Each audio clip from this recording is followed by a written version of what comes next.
तो इस वीडियो में हम लोग काइनेटिक्स ऑफ सर्कुलर मोशन देखेंगे। बेसिकली हम इसमें देखेंगे कि हम कैसे सर्कुलर मोशन की वेलोसिटी और एक्सेलरेशन डिफाइन करते हैं, और वो जो वेलोसिटी और एक्सेलरेशन है कौन कौन से केसेस के लिए वैलिड हैं। तो पहले हम देखते हैं कोई जनरल मोशन को देखते हैं। जनरल मोशन, सपोज कि हमारे पास कोई एक कोऑर्डिनेट सिस्टम है ओ, और उसमें कोई एक ऑब्जेक्ट है इस तरीके से मूव कर रहा है। कोई भी ऑब्जेक्ट है इस पाथ में मूव कर रहा है, मीन्स आपका ऑब्जेक्ट यहाँ पर था पहले, फिर यहाँ पर आए, इस तरीके से मूव कर रहा है। तो अगर कोई ऑब्जर्वर आपका ओ पोजीशन में है तो वो क्या देखेगा, पहले वो ऑब्जेक्ट की पोजीशन यहाँ थी, फिर उसके बाद उस ऑब्जेक्ट की पोजीशन यहाँ होगी कुछ टाइम के बाद, फिर वो ऑब्जेक्ट मूव करके यहाँ पर आ गया। तो इस तरीके से क्या हो रहा है कि अगर आप इस पॉइंट ओ से देख रहे हैं तो ये जो ऑब्जेक्ट का एक तो रेडियस है वो चेंज हो रहा है, R1, R2, R3, और साथ ही साथ इसका जो एंगल है थीटा, θ1, θ2, ये भी चेंज हो रहा है। तो ये एक जनरल मोशन हो गया जिसमें ऑब्जेक्ट की जो रेडियस है वो भी चेंज हो रहा है और वो जो एंगल है वो भी चेंज हो रहा है। तो हम इसी प्रकार के मोशन को स्टडी करेंगे। इसके लिए एक इक्वेशन डिफाइन करेंगे जो इस प्रकार के मोशन को डिस्क्राइब करती है, और लास्ट में हम जो है कुछ एजम्पशंस के साथ हम लोग जो भी इक्वेशन आपकी NCERT की +1 की बुक है, जो उसमें जो इक्वेशन है ड्राइव है वो बेसिकली कांस्टेंट रेडियस के लिए वैलिड है, तो वो वाली इक्वेशन देखेंगे और कैसे वो जनरल मोशन की इक्वेशन से ड्राइव हुई है। तो इन सब इक्वेशन को समझने के लिए हमें पहले समझना होगा polar coordinate system. Polar coordinate system.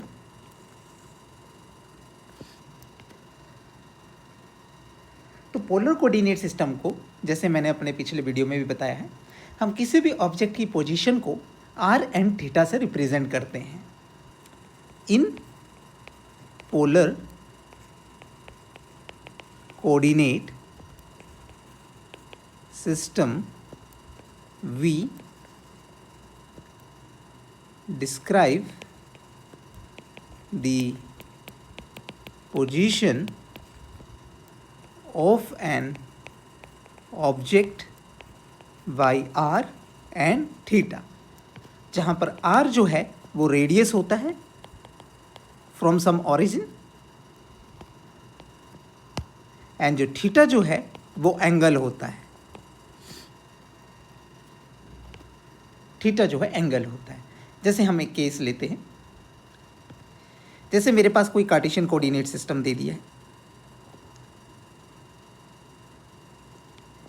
ये है मेरा x i कैप डायरेक्शन, ये है y j कैप, और मेरे पास कोई एक ऑब्जेक्ट है जिसकी पोजीशन यहाँ पर है।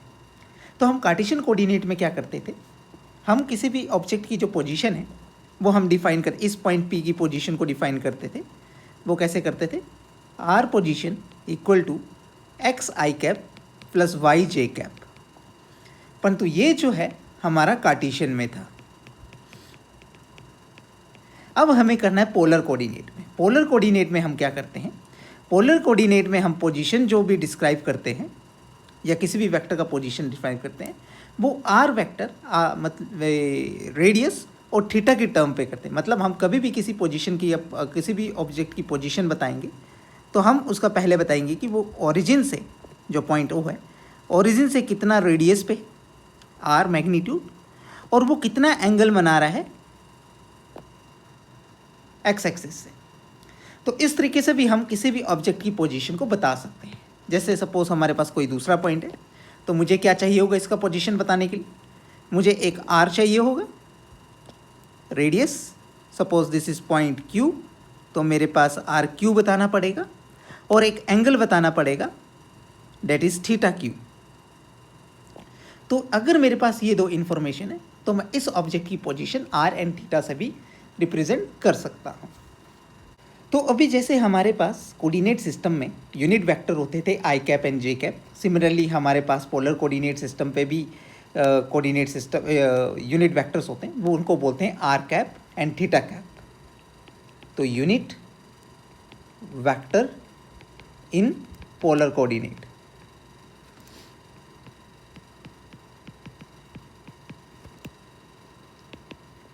तो ये क्या होते हैं हमारे पास R cap and theta cap.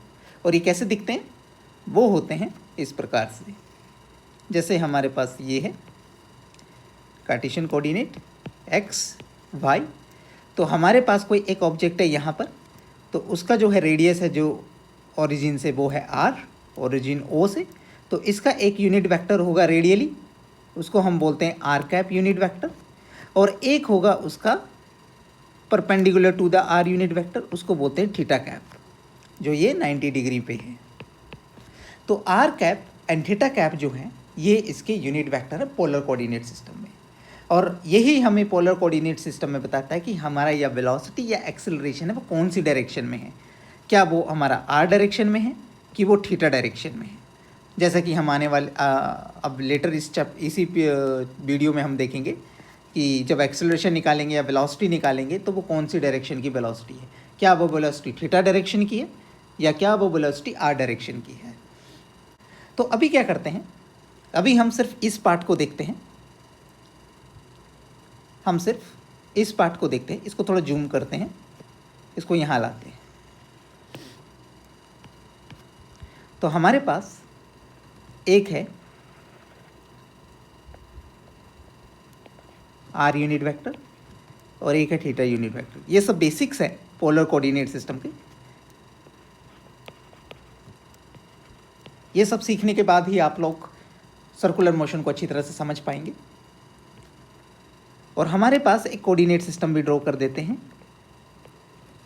Cartesian coordinate system, that is my ex axis, that is I cap, this is my J cap, ठीक है।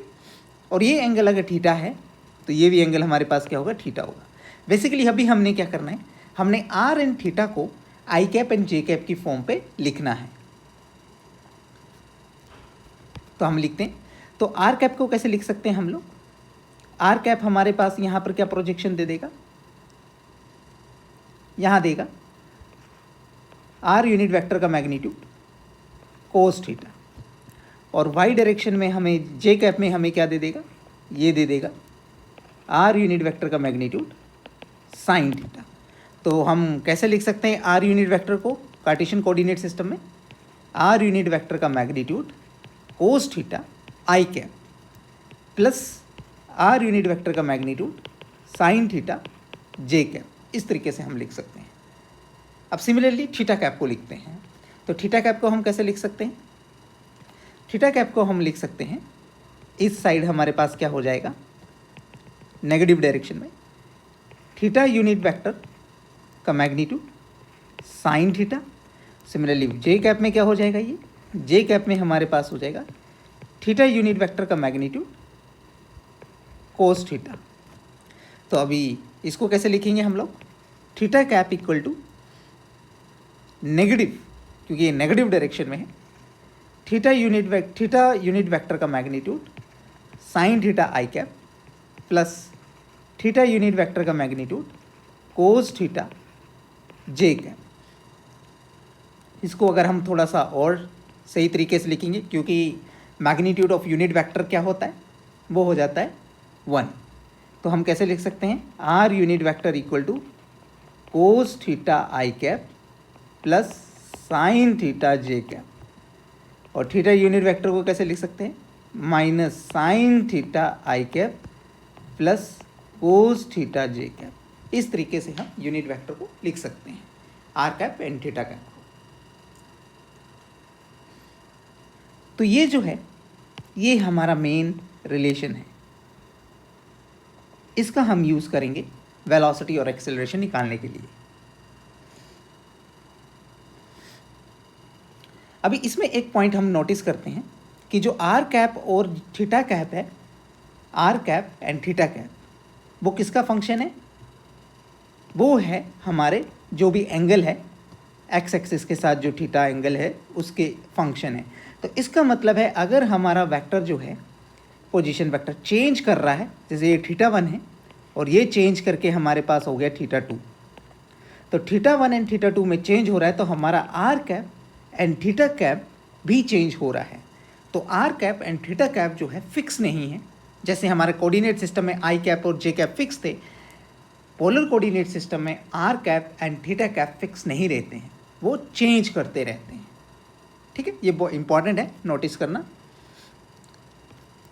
तो अभी यहाँ तक हमने बेसिक था पोलर कोऑर्डिनेट सिस्टम का, वो हमने देख लिया। अब हम देखते हैं position vector in polar coordinate system.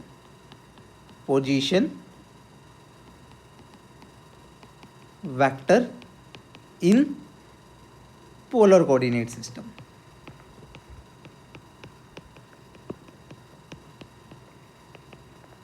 तो अगर हमें कोई भी unit vector polar coordinate system में लिखना है तो उसको कैसे लिखेंगे हम लोग?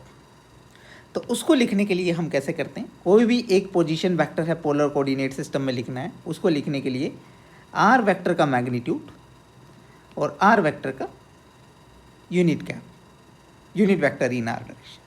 और इसको मैं ऐसे भी लिख सकता हूँ थोड़ा सा सिंप्लीफिकेशन के लिए, आर इंटू यूनिट वेक्टर, ताकि मुझे डेरिवेशन में इजी रहे।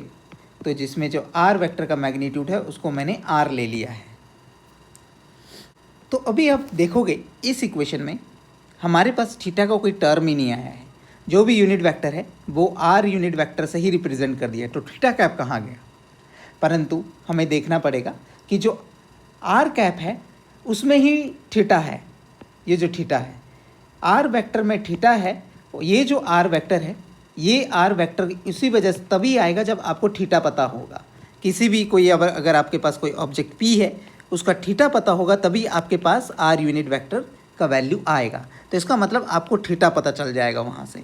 और ये जो आर वेक्टर का मैग्नीट्यूड है वो दे देगा उसकी लेंथ फ्रॉम द ओरिजिन। तो आपके पास फुल इंफॉर्मेशन मिल जाएगी कि वो पॉइंट जो है कहाँ पर है। तो इसीलिए इसमें थीटा कैप की ज़रूरत नहीं है। इसमें R cap, R unit vector and जो मैग्नीट्यूड है पी का from origin that is R, उसी का ही जरूरत है। तो थीटा कैप का इसमें जरूरत नहीं है। तो यहाँ तक हमने देख लिया पोजीशन वेक्टर कैसे लिखते हैं हम लोग। ये बेसिकली पोजीशन वेक्टर है किसी भी पॉइंट का इन पोलर कोऑर्डिनेट सिस्टम। तो अभी देखते हैं अभी नेक्स्ट हम देखते हैं, वो निकालते हैं velocity. Velocity in case of circular motion.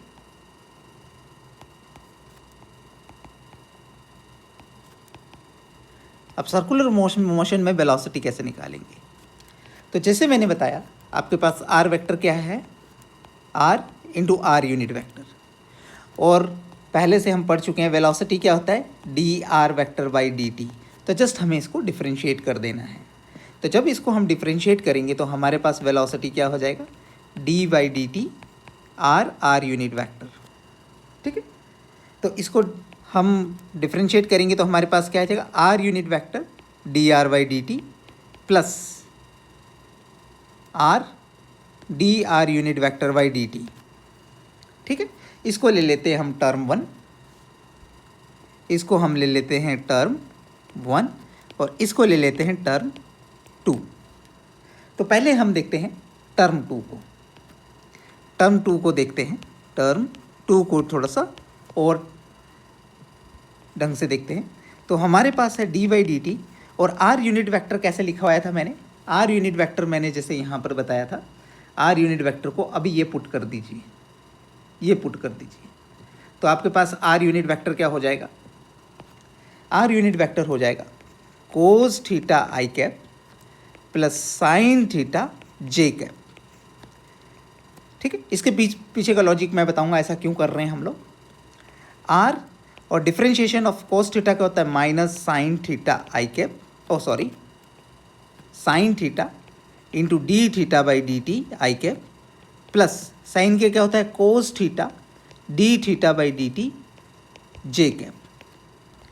अभी D theta by D T को बाहर ले लीजिए D theta by D T, अंदर क्या बचा minus sine theta I cap plus cos theta J cap.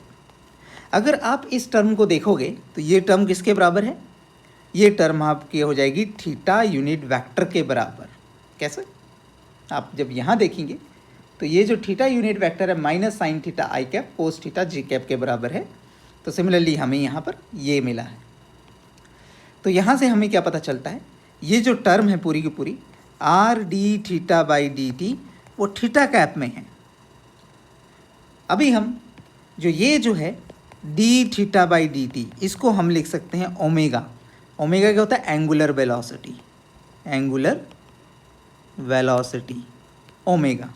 तो इसमें ओमेगा पुट कर देते हैं तो हमारे पास क्या हो जाएगा आर ओमेगा डी थीटा। तो टर्म 1 निकल गई। अब इसको वेलोसिटी में पुट कर देते हैं, इसको हम यहाँ पर टर्म 2 में पुट कर देते हैं। तो हमारे पास क्या हो जाएगा v velocity vector equal to D R by D T into R unit vector. Just इसको मैंने यहाँ से यहाँ और इसको यहाँ से यहाँ लाया है, इस टर्म को कुछ नहीं किया है, plus R omega theta cap. तो यहाँ से आप क्या इन्फॉर्मेशन मिल रही है हमें पास, यहाँ से हमें वेलोसिटी मिल गई है सर्कुलर मोशन की। तो कभी भी आपके पास सर्कुलर मोशन होता है, जैसे हमने इस केस में स्टडी किया था, इसको मैं कॉपी करके नीचे ले आता हूँ। ये इस मोशन के लिए डिफाइन है पूरी वेलोसिटी, ये जनरल केस के लिए डिफाइन है, इस केस के लिए, क्योंकि इसमें जो है आपका रेडियस भी चेंज कर रहा है और रेडियस चेंज को कौन सी टर्म अकाउंट कर रही है, ये वाली टर्म अकाउंट कर रही है जो वेलोसिटी है आर डायरेक्शन में। और जो ये आर ओमेगा है वो थीटा कैप की विजुअल वेलोसिटी है। थीटा कैप में जैसे वेलोसिटी चेंज कर रहा है वो आर ओमेगा है। तो इसको लिख देते हैं।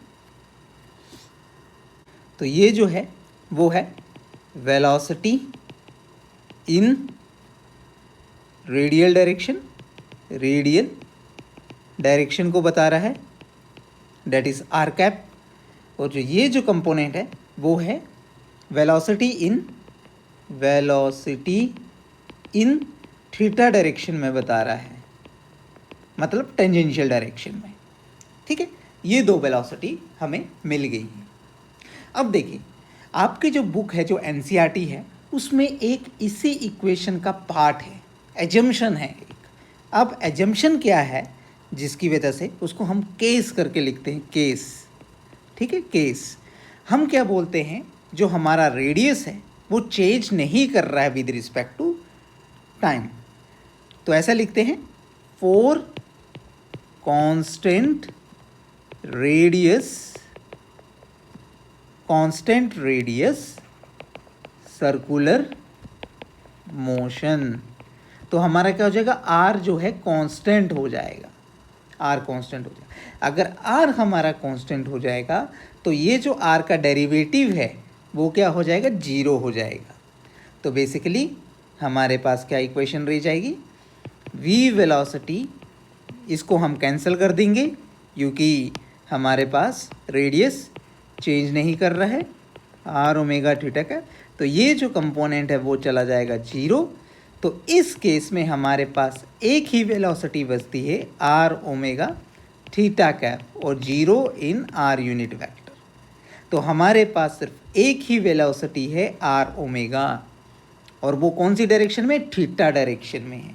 इसका मतलब क्या हुआ, क्या मतलब हुआ इसका, अगर हमारे पास कोई ओरिजिन है और उसके अराउंड कोई सर्कुलर मोशन हो रहा है जिसका रेडियस कांस्टेंट है, ऐसा मोशन कांस्टेंट रेडियस, हर जगह एक ही रेडियस है, तो उस ऑब्जेक्ट की जो वेलोसिटी होगी सिर्फ एक ही वेलोसिटी होगी, वो भी एक टेंजेंशियल डायरेक्शन में, और वो हो जाएगी आर ओमेगा, क्योंकि थीटा डायरेक्शन है। और आर डायरेक्शन में आपके पास कोई भी वेलोसिटी नहीं होगी। ये आपको याद रखना, और कैसे ड्राइव हुआ है वो यहाँ से ड्राइव हुआ है। तो वेलोसिटी कितना हो गया, वेलोसिटी टेंजेंशियल आर ओमेगा। ठीक है, आर ओमेगा वेलोसिटी हो जाएगा, जहाँ पर आर क्या है, रेडियस है, आर क्या है, रेडियस है, रेडियस। ठीक है, और ओमेगा क्या है, एंगुलर वेलोसिटी है। आई होप आपको ये समझ आ गया होगा। यहाँ तक तो हमें वेलोसिटी का पता चल गया। कभी भी सर्कुलर मोशन होता है विद कांस्टेंट रेडियस, जो मोस्ट ऑफ द केसेस आपकी बुक में है, उसका जो टेंजेंशियल वेलोसिटी होता है वो होता है आर ओमेगा। अब देखते हैं एक्सेलरेशन इस कांस्टेंट रेडियस सर्कुलर मोशन के लिए ही, acceleration for constant radius circular motion. तो इसको देखते हैं। तो अब आ जाते हैं सर एक्सेलरेशन में। Acceleration for constant radius circular motion. अब एक्सेलरेशन देखते हैं। तो अब एक्सेलरेशन की बात करते हैं। तो हमने v वेलोसिटी कैसे लिखा? हमने लिखा आर ओमेगा डी थीटा लिखा। अब एक्सेलरेशन हमने क्या पढ़ा था? एक्सेलरेशन क्या होता है? D V by D T, rate of change of velocity. अब फिर से हम इसको डिफ्रेंशिएट कर देते हैं, D by D T R omega D theta. अब एजम्पशन क्या है हमारे पास इसमें कि ये जो कौन सा केस है, जब रेडियस जो है वो कांस्टेंट है। अगर रेडियस कांस्टेंट है तो ये जो रेडियस है कहाँ आ जाएगा? डेरिवेटिव के बाहर, R D by D T omega theta. ठीक है, ओमेगा थीटा।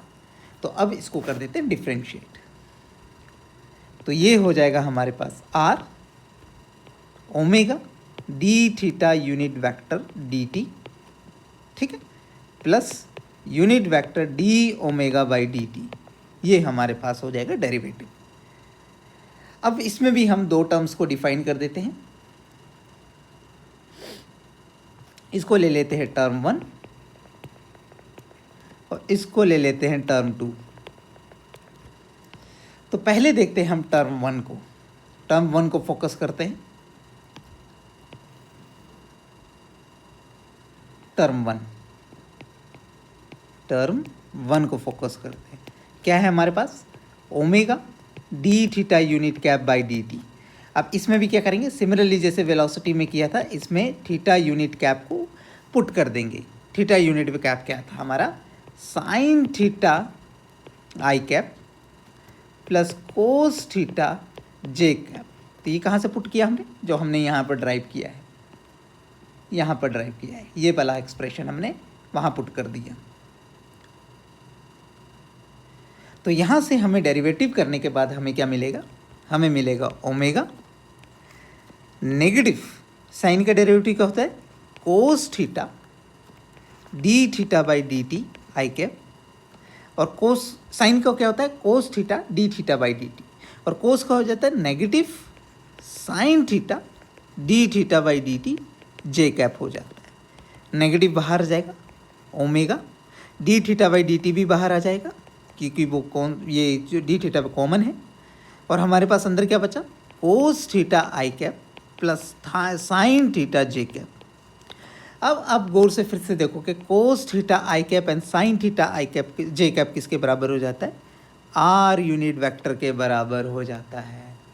तो अगर ये आर यूनिट वेक्टर के बराबर हो जाता है तो हमारे पास क्या हो गया? हमारे पास बचता है minus angular velocity D theta by D T R unit vector. और मैंने क्या बोला था? D theta by D T किसके बराबर होता है? ओमेगा के बराबर एंगुलर वेलोसिटी। तो हमारे पास क्या एक्सप्रेशन आया? Negative omega square R unit vector. और टर्म 2 को एज इट इज़ रख देते हैं अभी तक। तो हम लिखते हैं जो भी एक्सेलरेशन है वो आपका आ रहा है R negative omega square R unit vector plus D omega by D T unit vector. और ये जो है आपके पास D omega by D T, ये क्या होता है? अल्फ़ा से रिप्रेजेंट करते हैं। और अल्फ़ा क्या होता है? Angular acceleration. अल्फ़ा क्या है? Angular acceleration. किसके बराबर होता है? D omega by D T, angular acceleration के बराबर होता है। तो आई होप आपको यहाँ तक समझ आया होगा। तो फिर से मैं इस एक्सप्रेशन को लिख सकता हूँ, A vector acceleration equal to R negative U square R unit vector plus alpha theta unit vector. तो इसको अब ओपन कर देते हैं, आर को अंदर ले जाते हैं, R omega square R unit vector plus R alpha theta unit vector. तो अब देखिए बहुत इंटरेस्टिंग सा चीज़ हमें पता चलता है इसमें। जब हमने वेलोसिटी निकाला था तो हमारे पास सिर्फ एक वेलोसिटी थी आर ओमेगा, और वो भी कौन सी डायरेक्शन में थी? सिर्फ थीटा डायरेक्शन में थी। रेडियल डायरेक्शन में कोई भी वेलोसिटी नहीं थी। बट एक्सेलरेशन जो है कांस्टेंट रेडियस सर्कुलर मोशन के लिए हमारे पास आर डायरेक्शन में भी है, और वो भी नेगेटिव डायरेक्शन में, आर के ऑपोजिट, यूनिट वेक्टर के ऑपोजिट, और एक थीटा डायरेक्शन में भी है। ठीक है, ये बहुत ध्यान से देखना है। तो ये जो एक्सेलरेशन है, एक्सीलरेशन अलोंग रेडियल डायरेक्शन, ठीक, और नेगेटिव मतलब जो यूनिट वेक्टर है उसके ऑपोजिट लग रहा है, जो यूनिट वेक्टर की डायरेक्शन है उसके ऑपोजिट। और ये क्या है? Acceleration along tangential direction.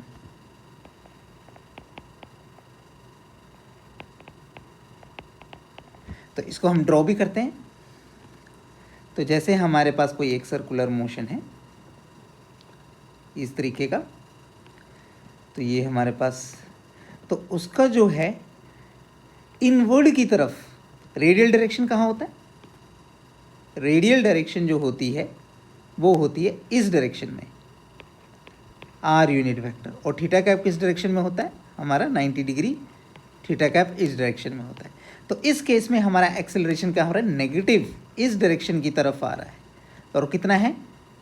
R omega square. इसीलिए नेगेटिव लगा है। नेगेटिव क्या शो कर रहा है? कि opposite to the R unit vector है। और ये जो थीटा डायरेक्शन में है वो कितना एक्सेलरेशन हो जाता है? Are alpha. आर अल्फ़ा जो है वो एक्सेलरेशन है थीटा डायरेक्शन में। तो कांस्टेंट रेडियस सर्कुलर मोशन के लिए आपके पास acceleration theta as well as in R direction दोनों में ही आता है।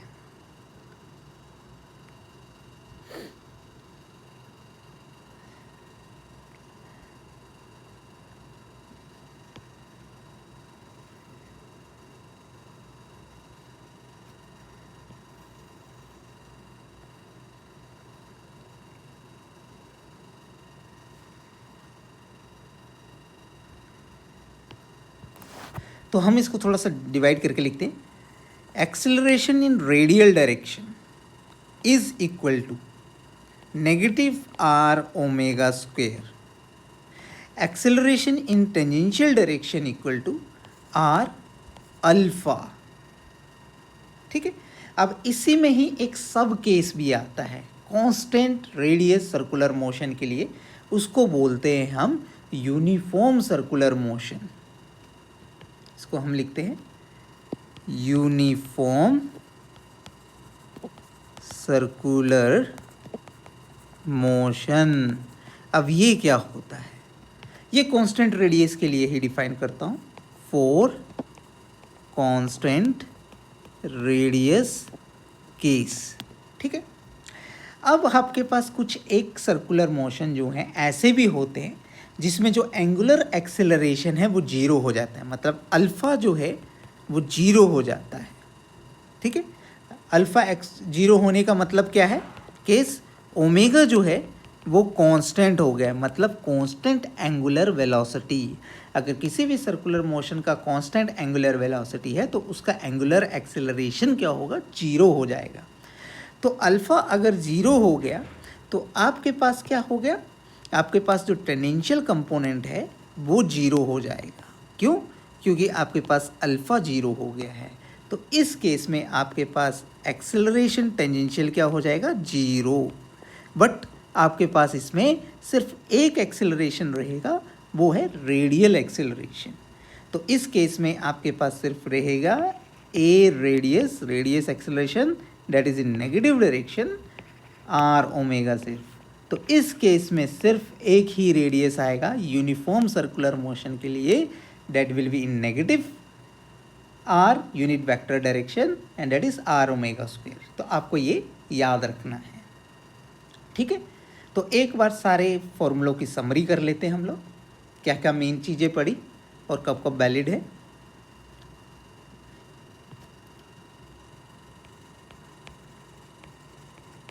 समरी, पहले हमने देखा वेलोसिटी। वेलोसिटी जो है हमारे पास कैसे डिफाइन किया था हमने वेलोसिटी को, वेलोसिटी वेक्टर आया था R D theta by D T, oh sorry D theta by D T को भी ओमेगा ही लिख रहा हूँ, R omega theta unit cap D R by D T R unit cap. और ये किसके लिए था, ये जनरल केस के लिए था, जनरल केस। अब सेकंड वेलोसिटी जो है वो हो जाएगी R omega theta unit vector, किसके लिए, कांस्टेंट रेडियस सर्कुलर मोशन के लिए। फिर हमने देखा, इसके बाद हमने देखा एक्सेलरेशन। तो एक्सेलरेशन क्या हो, सॉरी थर्ड हमने देखा एक्सेलरेशन। तो एक्सेलरेशन क्या था, negative R omega square R unit vector plus radius alpha theta cap. और ये किसके लिए वैलिड था, ये भी same constant radius circular motion के लिए। फिर हमने देखा फोर्थ एंड लास्ट केस, जो एक्सेलरेशन है वो negative R omega square R unit vector हो जाता है, इसके लिए uniform circular motion, uniform circular motion with constant radius case के लिए। तो ये जो चार जो हैं फॉर्मूले बहुत इंपॉर्टेंट है और इनका डेरिवेशन कैसे किया है वो हमने डिटेल में देखा। तो यही चार फॉर्मूले जो हैं हर जगह आपके यूज़ होंगे और आई होप आपको यहाँ तक समझ आया होगा।